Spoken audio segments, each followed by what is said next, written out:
ಜಿಲ್ಲಾ police controller ಹಾಗೂ ನಮ್ಮ ಇಲಾಖೆಯ ವಿವಿಧ ಅಧಿಕಾರಿಗಳಿಗೆ ಒಂದೆರಡು ಮೊಬೈಲ್ ನಂಬರಿಂದ ಪದೇ ಪದೇ ಕರೆಗಳು ಬಂದು ಆ ಕಡೆಯಿಂದ ಮಾತನಾಡ್ತಿದ್ದ ವ್ಯಕ್ತಿ ನಾನು ಗೋಕಾಕ್ MLA ವ್ಯಾಖ್ಯೋಡಿ ಇದ್ದೀನಿ.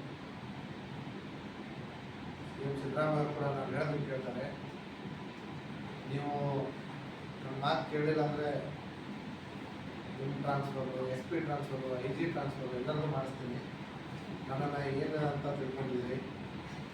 ಈ ರೀತಿಯಾಗಿ ಪದೇ ಪದೇ ಮಾತಾಡ್ತಾ ಇದ್ದೀರಿ.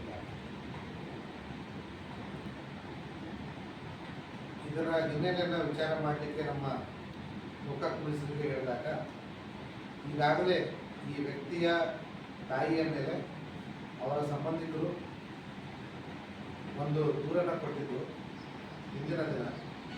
ಅದರ ವಿಚಾರಣೆಗೋಸ್ಕರ ಮಹಿಳೆಯನ್ನ ಪೊಲೀಸ್ ಠಾಣೆಗೆ ಕರೆಯಲು ನೋಟಿಸ್ ಕೊಟ್ಟಿದ್ದರಿಂದಾಗಿ ಈ ವ್ಯಕ್ತಿ ಈ ರೀತಿ ಮಾಡ್ತಾ ಇರೋದು ಮೇಲ್ನೋಟಕ್ಕೆ ಗೊತ್ತಾಯಿತು. ತದನಂತರ ಆ ವ್ಯಕ್ತಿಯನ್ನ ನಮ್ಮ ಪೊಲೀಸ್ ಠಾಣೆಗೆ ಬರಲು ಹೇಳಿದಾಗ ಈ ಅರ್ಜಿ ವಿಚಾರಣೆಗೆ ನನ್ನ ತಾಯಿಯನ್ನೇ ಕರೆದುಕೊಂಡು ಬಂದಿದ್ದೇನೆ, ನಾನು ಯಾಕೆ ಬರಬೇಕು, ನಾನು ಇಲ್ಲಿದ್ದೀನಿ, ನನ್ನ ಬೇಕಿದ್ರೆ ಬಂದು ಇಲ್ಲೇ ನಂದು ಹೇಳಿಕೆಯನ್ನು ತೆಗೆದುಕೊಂಡು ಅಂತ ಹೇಳಿದಾಗ